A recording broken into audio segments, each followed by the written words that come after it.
Hello everyone and welcome to another Halloween Season review. Some play games to have fun, others play games to win. Today I am reviewing To Win. This is a new game from Blue Orange Games.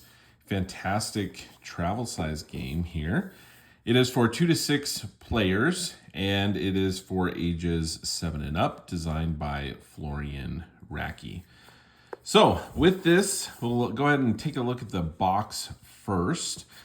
I've really enjoyed these type of boxes. I've seen quite a few over the years from Blue Orange Games with this setup. It's got the little magnetic strip on the side and it works really, really well. I think the packaging is great. It easily opens up. You're easily to get, easy access to the cards and everything.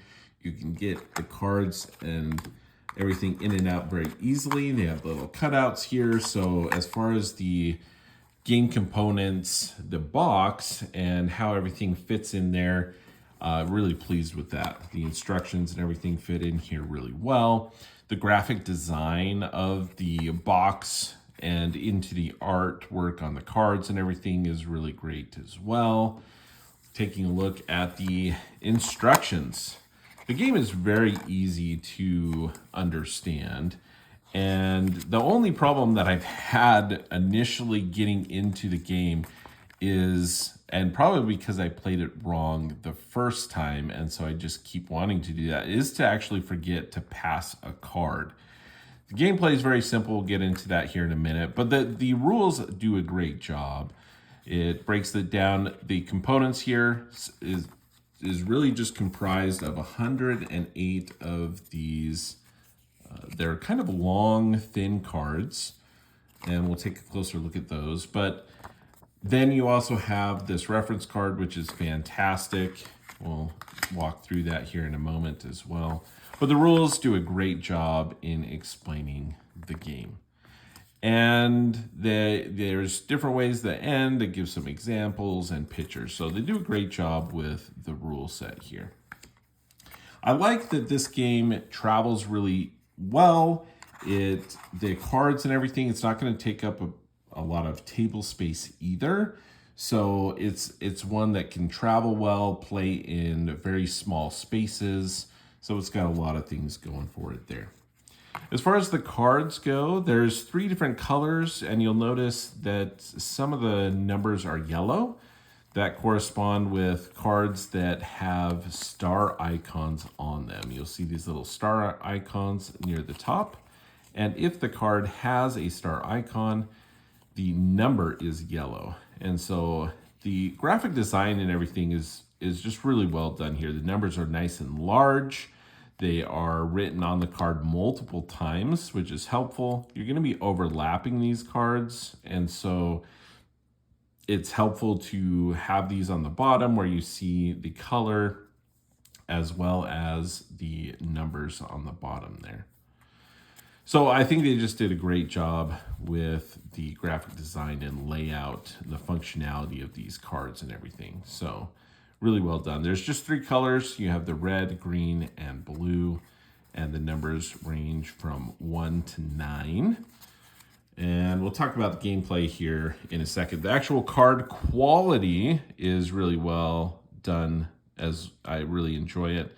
It's got that nice kind of deluxe linen finish on it. So just as far as the, component quality, the card quality is really, really great.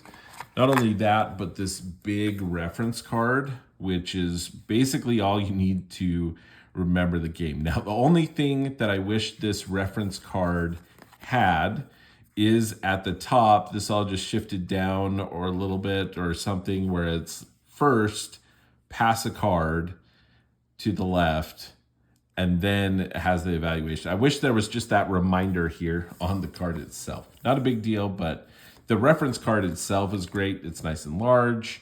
You have it sit in here. You kind of walk through at the end of the round to see who's going to be able to draw cards. And so it's really, really appreciate the reference card. And they could have included it, perhaps on the rules and different things, but I really like that it's just separate. It's large. Everyone can easily see it. So they did a great job with that as well. So let's actually get into talking about the gameplay. It's a very, very simple setup here. As far as to win, all you need to do is you're gonna take the cards and shuffle. Now, the shuffling of the cards, actually, I was a little nervous. Some of these smaller cards, it can be difficult to shuffle, but these actually shuffle pretty well, pretty easily. So I was very pleased with that. Sometimes the smaller cards can be a little more rigid, and I think, you know, if they were maybe smaller, but they shuffle really well. So that's good. As far as the setup, it's the same whether you're playing with 2 or 6 players, which is also nice. There's not a ton of, you know, change or variability that you need to keep track of either. But each player, you're going to deal out 9 cards. So you have 2, 3, 4, 5, 6, 7, 8, 9. All right, you're going to set these cards to the side here. And from there, what you're going to do is the objective of this game is to be really the last person to go out. The last person who is there, you're able to continue to play cards from your hand. If at any time you cannot perform a function of the game, you are going to be out. On your turn, for example, even when we come to that first thing that I always forgot as we've got started here, is passing a card to the left. Let's say you start a round and you have 0 cards, you are going to be out, right? Automatically. You cannot pass a card, so you're going to drop out. It's not like you get a card and you don't have to pass one. If you're unable to pass a card, you're going to be automatically dropping out of the game. Then everyone's going to take a look at their hand and they're going to choose 2 cards to make a 2-digit number in front of them. And it can be really anything. The restriction is it has to be higher than your last played number. So the first round of the game, I really could play anything, right? I could play 88. But that is something you would not necessarily want to do because you can't, the game is always going to be higher. You're going to be playing higher.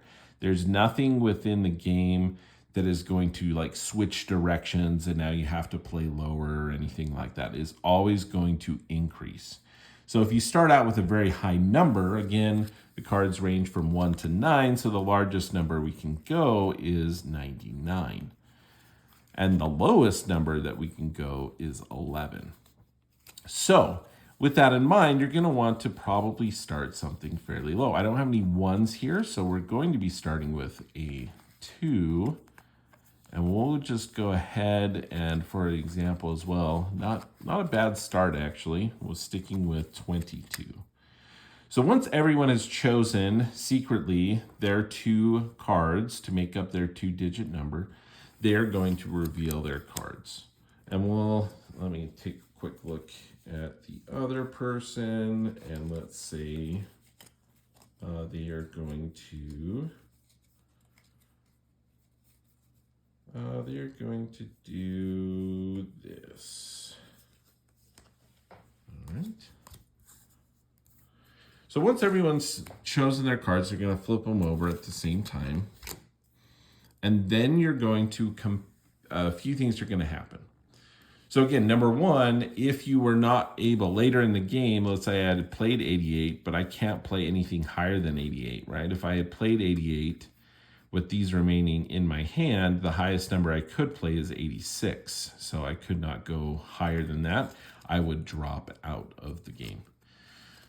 So in this case though, we have 22 and my opponent here played 14. I'll turn these right side up for you.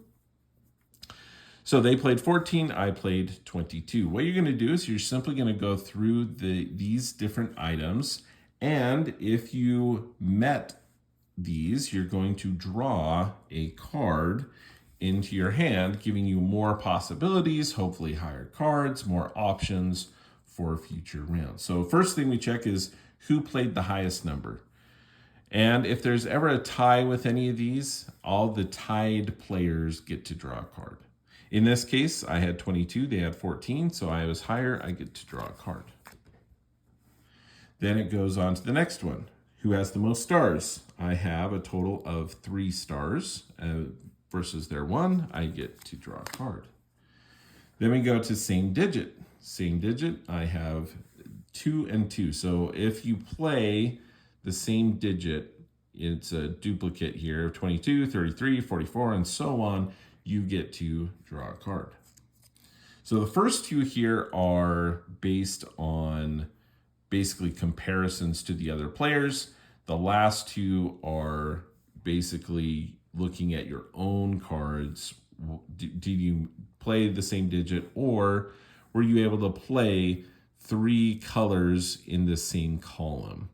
And then it would start over. So if, for example, if I had already 3 green cards, I would have drawn a card on that last round.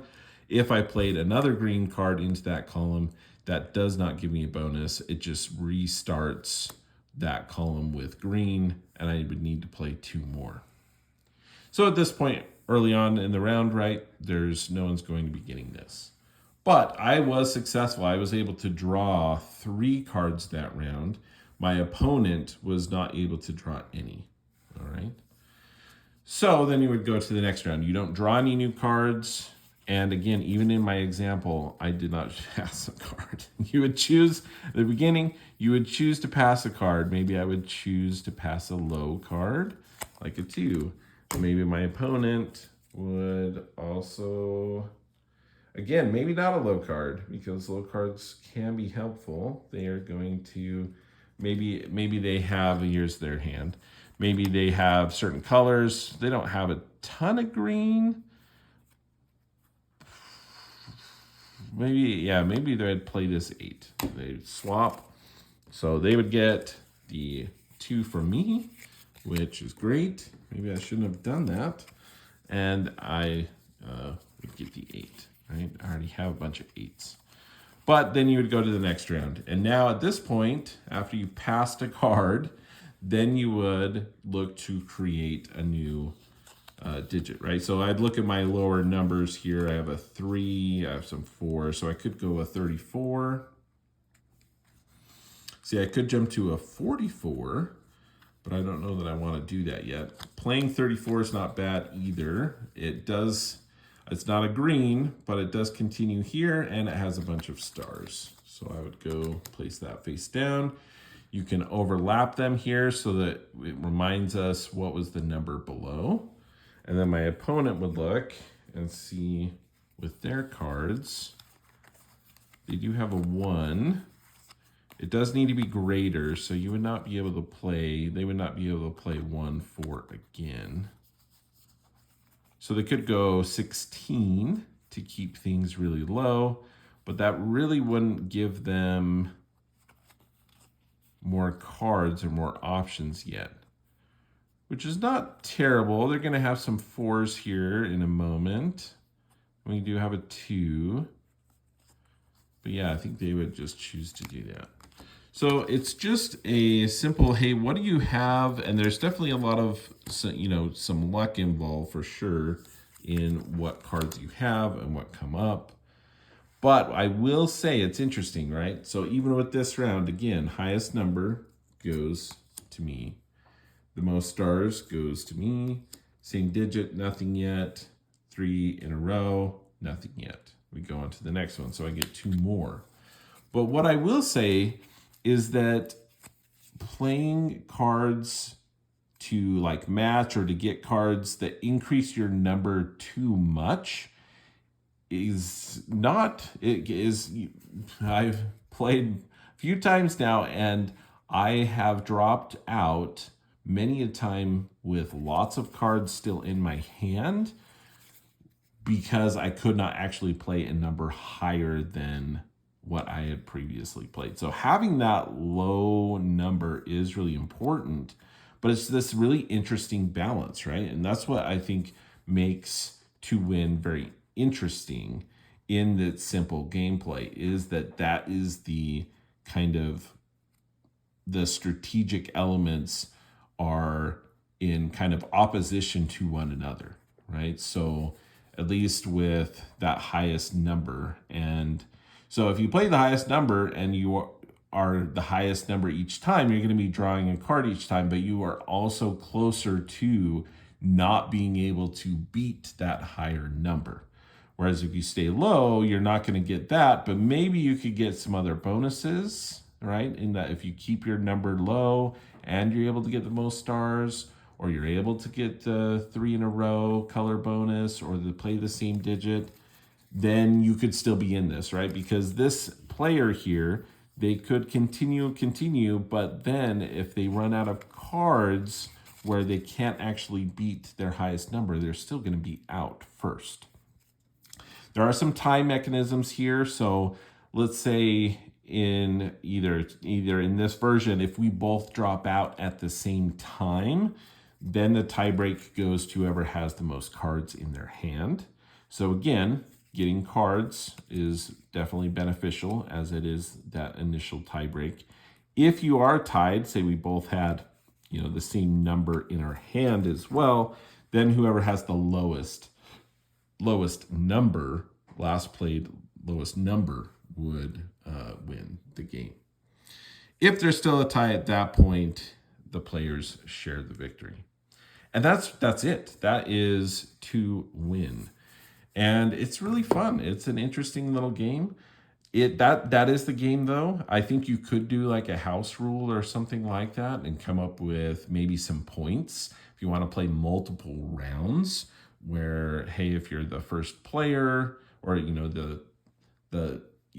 basically do a ranking system. If you're the first person out, you score 0 points. If you're the second person out, then you get 1 point, and so on. So you could, 2 points and 3 points for whoever gets first or whatever. And then you could play a certain number of rounds. That's a way that you could play longer games. But it's a very quick, easy game. You could also just play it, for one round or one game. Whoever wins. But it's fast enough that I think you could do something like that easily enough, where if you wanted to play it again. It's a nice little filler game. Does not take long to play. It travels really well. Doesn't take up a lot of space. There's not a lot of rules. It's one that is easy to learn, to teach to play, as well as, play itself. So that is to win. If you have any questions, please feel free to put them in the comments, and I'll get to those when I can. But that is to win. A really great game from Blue Orange, and that is how Lou sees it.